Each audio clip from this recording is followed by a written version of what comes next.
तो हेलो बच्चों, स्वागत है आपका हमारे यूट्यूब चैनल पर। तो बच्चों, जैसे कि आप लोग देख सकते हैं स्क्रीन पर कि आज हम लोग कक्षा 10वीं की मॉडल क्वेश्चन पेपर साइंस का एक्सप्लेनेशन करने वाले हैं। तो बच्चों देख सकते हैं कि आप लोग जो आपका फाइनल एग्ज़ाम होगा जैक द्वारा जो आपका होता है, चेक बोर्ड के द्वारा, उसमें पूरे 80 मार्क्स का नंबर होगा। पूरे 80 मार्क्स का फुल मार्क्स होगा और 20 नंबर आपको प्रैक्टिकल देगा। और जैसे देख सकते हैं कि सामान्य निर्देश में दिया गया है कि इस प्रश्न पत्र में 4 खंडों में कुल 46 प्रश्न होंगे। मतलब 46 प्रश्न आपको पूछा जाएगा फाइनल एग्ज़ाम में। सभी प्रश्न अनिवार्य, हालांकि कुछ प्रश्नों में आंतरिक विकल्प दिए गए हैं। एक छात्र से अपेक्षा की जाती है कि वो इनमें से केवल एक प्रश्न का उत्तर दे। तो जैसे कि आप लोग ये पढ़ सकते हैं, देख सकते हैं आराम से। तो चलिए हम लोग बिना देरी किए हुए शुरुआत करते हैं, क्वेश्चन के ऊपर जाते हैं।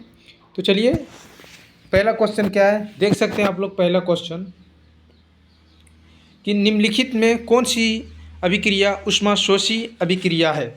निम्नलिखित में कौन सी अभिक्रिया ऊष्माशोषी अभिक्रिया है। तो ऑप्शन है आपका कोयले का जलना, ऑप्शन बी वनस्पति पदार्थ का खाद में अपघटन, ऑप्शन सी श्वसन की प्रक्रिया, ऑप्शन डी कैल्शियम कार्बोनेट, क्या है कि कैल्शियम कार्बोनेट का अपघटन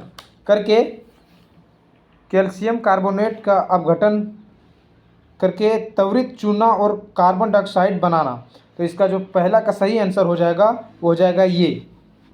अब आगे चलते हैं क्वेश्चन नंबर 2 पर। क्वेश्चन नंबर 2 क्या कह रहा है कि नमी वाले दिन हाइड्रोजन क्लोराइड गैस तैयार करने के दौरान गैस को आमतौर पर कैल्शियम क्लोराइड युक्त गार्ड ट्यूब से गुजारा जाता है। गार्ड ट्यूब में लिए गए कैल्शियम क्लोराइड की भूमिका है। तो ऑप्शन आपका यहाँ है उत्सर्जित गैस को अवशोषित करना, बी गैस को नम करना, सी गैस से नमी को अवशोषित करना और डी उत्सर्जित गैस से क्लोरीन आयनों को अवशोषित करना। तो इसका जो सही आंसर होगा दूसरा का वो हो जाएगा सी। दूसरा का क्या हो जाएगा? दूसरा का आंसर हो जाएगा सी। तो आगे चलते हैं। निम्नलिखित में से कौन सा समजातीय श्रेणी में नहीं देखा जाता है कि निम्नलिखित में कौन सा समजातीय श्रेणी में नहीं देखा जाता है। आपका ऑप्शन ये देखिए, ऑप्शन देख लीजिए। रासायनिक गुणों में परिवर्तन, CH2 और 4U आवरणिक द्रव्यमान में अंतर, भौतिक गुणों में क्रमिकता और समान कार्यात्मक समूह। क्वेश्चन 3 का जो हो जाएगा आपका आंसर वो हो जाएगा ये, रासायनिक गुणों में परिवर्तन। अब आपका देखिए यहाँ, निम्नलिखित में कौन सी द्विस्थापन अभिक्रिया है। इनमें से जो है वो कौन सी द्विस्थापन अभिक्रिया है। आप लोग द्विस्थापन क्रिया अगर पढ़े होंगे तो आप लोग आसानी से बता सकते हैं कि चौथा क्वेश्चन का क्या होगा, इसका आंसर, सही आंसर क्या होगा। तो चौथा का जो आपका सही आंसर हो जाएगा वो हो जाएगा, चौथा का जो सही आंसर हो जाएगा वो हो जाएगा बी। चौथा का सही आंसर क्या हो जाएगा? चौथा का सही आंसर हो जाएगा बी। अब चलिए 5वां क्वेश्चन को देखते हैं। जल का विद्युत अपघटन एक अपघटन अभिक्रिया है। जल के विद्युत अपघटन के दौरान मुक्त होने वाले हाइड्रोजन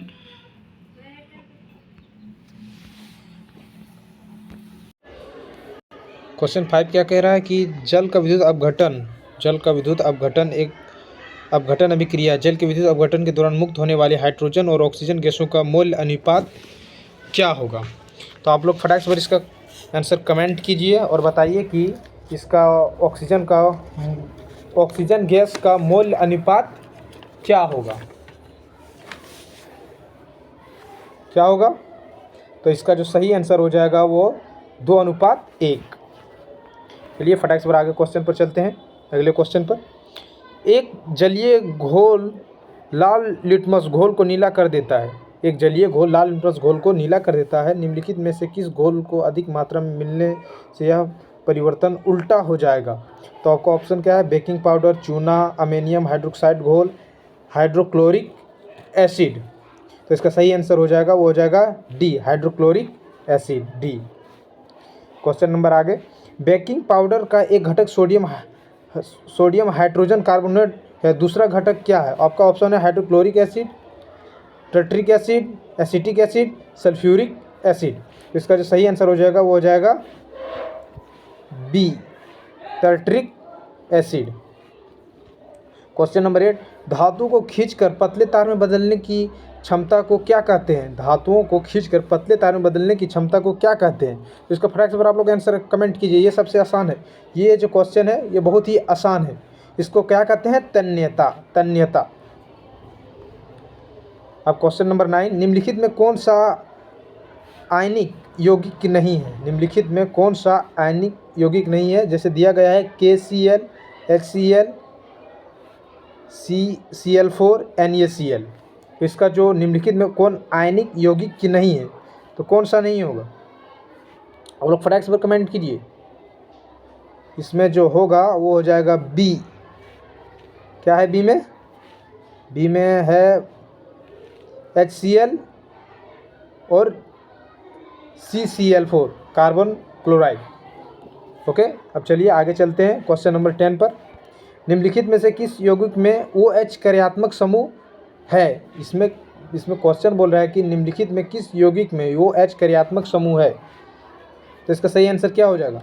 10वां का सही आंसर हो जाएगा बी, ब्यूटेनॉल। ब्यूटेनॉल में ही है। बाकी बात जो ये सब है ब्यूटेनॉन, ब्यूटेनॉइक अम्ल, ब्यूटेनल, इस सब में जो है निम्नलिखित किसी यौगिक में OH कार्यात्मक समूह नहीं है। क्वेश्चन में 11, यौगिक CH3, CH2, CHO का नाम क्या है? तो आप लोग फटाक से पर कमेंट कीजिए। आप लोग यूपैक नाम अगर जानते होंगे बढ़िया से तो ज़रूर बता देंगे। यौगिक CH3, CH2, CHO का नाम क्या है? तो इसका सही आंसर हो जाएगा ये, प्रोपेनॉल। क्वेश्चन नंबर 12, आहार नली के किस भाग में भोजन का अंतिम पाचन होता है? आहार नली के किस भाग में भोजन का अंतिम पाचन होता है? अमाशय, मुख, गुहा, बड़ी आंत, छोटी आंत। जल्दी फटाक से इसका आंसर कमेंट कीजिए। तो इसका सही आंसर क्या हो जाएगा?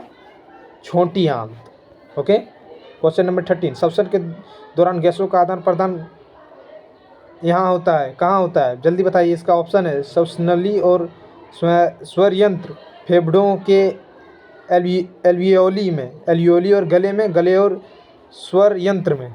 कहाँ होगा? जल्दी बताइए, इसका सही आंसर बताइए, कमेंट कीजिए फटाक से पर। इसका सही आंसर हो जाएगा फेफड़े के एल्वियोली में। क्वेश्चन नंबर 14, मस्तिष्क के बारे में निम्नलिखित में कौन सा कथन सत्य है? मस्तिष्क के बारे में निम्नलिखित में कौन सा कथन सत्य है? मस्तिष्क का मुख्य सोचने वाला भाग, मस्तिष्क के बारे में निम्नलिखित में कौन सा कथन सत्य है? मस्तिष्क का मुख्य सोचने वाला भाग पश्चात मस्तिष्क है। श्वान, गंध, स्मृति, दृष्टि आदि के केंद्रों अग्र मस्तिष्क में स्थित है। दूसरा है लार, उल्टी, रक्तचाप जैसी अनैच्छिक क्रियाएं पक्ष मस्तिष्क में स्थित मेडुला द्वारा नियंत्रित होती है। सेरेबेलम शरीर की मुद्रा और संतुलन।